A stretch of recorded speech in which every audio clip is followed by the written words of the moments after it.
मकर संक्रांति इस बार 14 जनवरी को मनाई जा रही है। सबसे पहले मकर संक्रांति का आप विशेष महत्व बताइए, क्योंकि हिंदू धर्म में इसे बड़े धूमधाम से मनाया जाता है। मकर संक्रांति अपने आप में नाम कहते हैं यथा नामम तथा गुणम, उसका नाम ही उसका अपना गुण बयान करता है, बखान करता है। मकर संक्रांति, जब भगवान भुवन भास्कर, जब नवग्रहों के राजा भगवान सूर्य दक्षिणायन से उत्तरायण आते हैं, क्योंकि भगवान सूर्य दो ही अयन करते हैं, एक आप दाहिने घूमते हो और बाएं घूमते हो, तो वैसे ही भगवान सूर्य दक्षिणायन होते हैं और उत्तरायण होते हैं। तो जब दक्षिणायन से उत्तरायण आते हैं, उत्तर की तरफ आते हैं, नदियों की तरफ आते हैं, बहाव की तरफ आते हैं और राशियों में अपने पुत्र की राशि में आते हैं, अपने उस ग्रह की, नौ ग्रहों की प्रति की उस राशि में आते हैं जो कर्म का दंड देने के लिए, कर्मावली के लिए प्रधान देवता है भगवान शनि, उनकी राशि में जब आते तो मकर संक्रांति बोलते हैं। मकर में भगवान सूर्य ने प्रवेश किया, उसमें संक्रांति की, तो ये मकर संक्रांति हो गई। बिल्कुल, बहुत ही आसान भाषा में आपने बताया। अच्छा, सबसे महत्वपूर्ण बात, क्योंकि सोशल मीडिया पर भी इसकी काफी चर्चा हो रही है, कंफ्यूजन है कि उस दिन एकादशी भी है। अब एकादशी में तो चावल नहीं खाया जाता है, संक्रांति पर खिचड़ी बनती है, खिचड़ी का दान दिया जाता है, तो क्या करना चाहिए? ये बड़ा महत्वपूर्ण प्रश्न है आपका, क्योंकि लोगों को आदत है इंटरनेट और ये जो सोशल मीडिया की यूनिवर्सिटी है इसमें पढ़ाई करने की, इस कारण से लोग शास्त्र नहीं पढ़ते। जब ये सड़तिला एकादशी बोलते हैं इसको, और ऐसा संयोग 23 वर्षों के बाद बन रहा है। अच्छा। 2003 में ऐसा हुआ था और इस वर्ष ऐसा हो रहा है, तो अपने आप में ये बहुत विहंगम योग है, बहुत अद्भुत संयोग बन रहा है। तिथि वारम च नक्षत्रम योगः करण में वच, शास्त्र कहते हैं कि 5 अंग को मिलाकर के शरीर बनता है और 5 ही अंग को मिला के पंचांग बनता है। तो पंचांग की धुरी का ये पहला सोपान है, ये पहली व्यवस्था है जहां पर पंचांग को स्पर्श किया जाता है। सड़तिला एकादशी को आप चावल क्यों नहीं स्पर्श करेंगे और क्यों नहीं? चावल का आप एकादशी को, केवल जब सिर्फ एकादशी है, केवल एकादशी के मंतव्य में आप चावल स्पर्श नहीं करते। किसी भी चीज का जब हम स्वरूप चेंज कर देते हैं, ये चावल नहीं होते, आप इसमें दाल डाल के खिचड़ी बना रहे हैं। खिचड़ी जब आप चूने में हल्दी डाल देते हैं तो ना चूना बचता है ना हल्दी बचती है, वो रुचना बनता है, वो रोली मोली और उसको सिंदूर और उसको तिलक बोलते हैं। तो जब आप उसे खिचड़ी बना रहे हैं, जब आप उसको दाल के साथ, माख के साथ में संयुक्त कर रहे हैं, तो एक तो ये दोष पहले ही समाप्त हो जाता है। इसमें आप तिल डालते हैं, इसमें आप खिचड़ी डालते हैं, इसमें आप देशी घी डालते हैं, इसमें आप तमाम सब्जियां डालते हैं, चावल का दोष वैसे ही समाप्त हो गया, पहली बात। अच्छा, ये बहुत इंपॉर्टेंट पॉइंट आप बता रहे हैं। दूसरा एक महत्वपूर्ण बात यह है कि शास्त्र कहते हैं कि हर पर्व अपनी गरिमा को जानता है। हम जब जिस भी देवता का पूजन करते हैं उसकी प्रधानता के साथ काम करते हैं। हम जब गणेश जी की पूजा करते हैं तो हम कहते हैं तुम ब्रह्मा, तुम विष्णु, तुम रुद्रस, तुम अग्निस, तुम ही ब्रह्मा हो, तुम ही विष्णु हो और तुम ही सर्वस्व हो। हम देवी की पूजा करते हैं तो हम उनको कहते हैं सर्वस्व रूपी, सर्वेशी, सर्वशक्ति समन्विते, तुम ही सर्वस्व हो। हमारे हिंदुत्व में, हमारे सनातन पद्धति में हमारे यहाँ प्रधानता है। हम जब किसी को श्रेष्ठ बनाते हैं, आज आप अगर कहीं के डीएम होंगे, जिस डिस्ट्रिक्ट के, हमने अगर आपको डीएम बनाया तो हम वो पावर भी तो देंगे आपको कि आप उस डिस्ट्रिक्ट को संभाल सके। तो ऐसे ही पर्वों की प्रधानता है।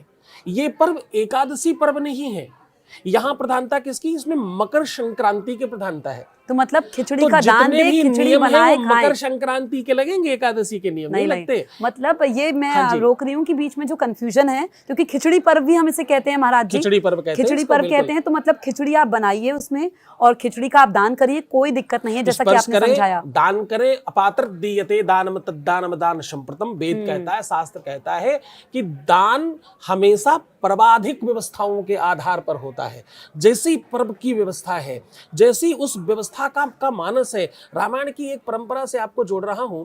भगवान राम ने जब सुग्रीव और बाली के युद्ध में सुग्रीव का साथ दिया और बाली का वध किया छुप करके, वहां पर उसको दंड दिया और ये कहा कि आप अपने भाई की पत्नी के साथ आपने जबरदस्ती ब्याह किया और अपने साथ रखा, इसलिए आप पापी हैं और आपको इसका दंड मिलना चाहिए। दूसरी तरफ जब श्रीलंका में गए तो रावण की पत्नी को या उनकी जो व्यवस्थाएं थी वो सारी की सारी उठा करके विभीषण को दे दी। तो दोनों ही परंपराओं का निर्वाहन कैसे हुआ? एक तरफ वही पाप है, दूसरी तरफ वही पुण्य कैसे हो गया? स्थान का महत्व है। किसी किसी स्थान, देश, काल, परिस्थिति, उसके आधार पर नियमावली चलती है। श्रीलंका में वहां यही पुण्य है, इसी को पुण्य कहते हैं।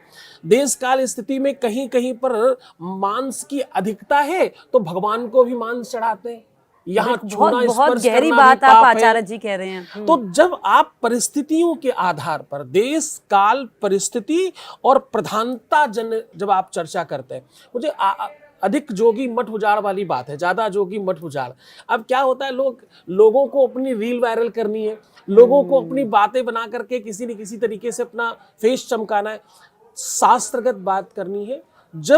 जब पंचांग बन रहा है, जब वो पर्व उस दिन बन रहा है, जब परमात्मा ने वो विधान वैसा बनाया, जब खगोल बनाने वाला जो पूरी के पूरे ब्रह्मांड को चला रहा है, उसने सूर्य को आदेश दिया कि आप इस तिथि में, वो 2-4 घंटे आगे पीछे भी तो हो सकते थे। नहीं, जब परमात्मा ये चाहता है कि इस दिन सटतिला एकादशी को आप चावल खाएं, तो आप कौन होते हैं इस व्यवस्था को? बहुत जरूरी बात आप कह रहे हैं। और मुझे लगता है कि जो दर्शक इस वक्त हमें देख रहे हैं महाराज जी, उनका कंफ्यूजन दूर हुआ होगा, क्योंकि बहुत सारे ऐसे पोस्ट है जिसमें ये है कि आप खिचड़ी मत खाइए, खिचड़ी का दान मत कीजिए, बाकी चीजें आप जो गुड़ तिल दान देते हैं वो कर सकते हैं। लेकिन महाराज जी ने कंफ्यूजन दूर कर दिया है, क्योंकि खिचड़ी पर्व हम इसे कहते हैं और ये तो परंपरा चली आ रही है। बिल्कुल, आपका जन्मोत्सव किसी दिन हो तो जन्मोत्सव को आप बदल नहीं सकते, क्योंकि वो एक तिथि निश्चित है, निर्धारित है कि इस दिन ही आपको करना है।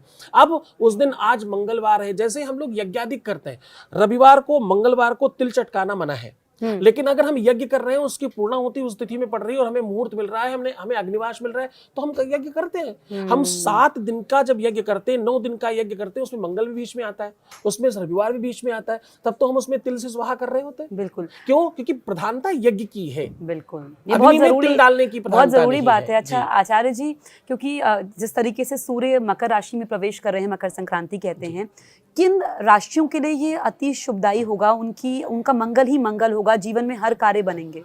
हाँ, ये बड़ा महत्वपूर्ण बात है। वैसे तो क्या ज्योतिषीय व्यवस्था है, ज्योतिष में एक सबसे पहला सूत्र लगता है, क्योंकि हमारे यहाँ तो क्या हम लोग ज्योतिष पढ़ाते हैं और हमने 50 से अधिक पुस्तकें लिखी हैं इसके ऊपर।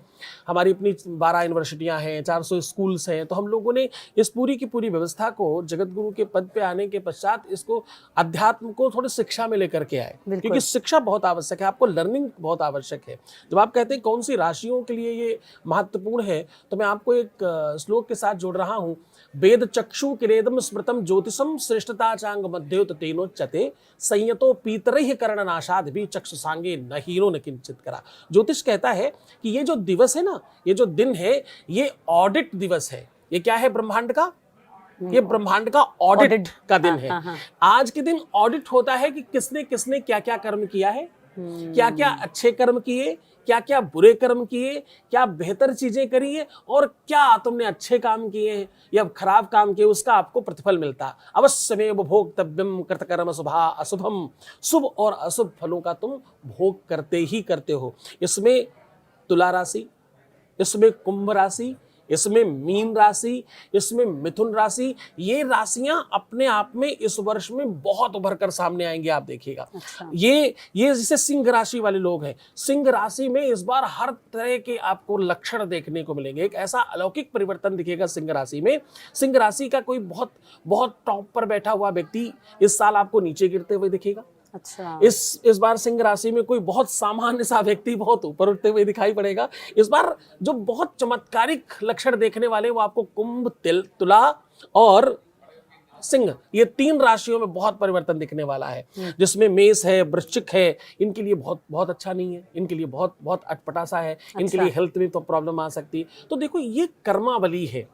ज्योतिष क्या कहता है? ज्योतिष किसी भी तरह से भविष्यवाणी नहीं है, ज्योतिष एक रिपोर्ट है। आपके हाथ में कहीं ये हड्डी किसी की टूट गई, आप एक्सरे कराओगे तो उसमें दिख जाएगा। गोस्वामी तुलसीदास जी कहते हैं, बोले काया से जे पातक होई, बिनु भोगे छूटे नहीं कोई। जो जो आपके कर्म, जो आपके शरीर से हुए पाप है, उसका फल आपको भोगना ही पड़ता है, उसमें चाहे आप राशि देखें अथवा नहीं देखें। इसलिए ये दिन है, इस दिन खूब दान कीजिए।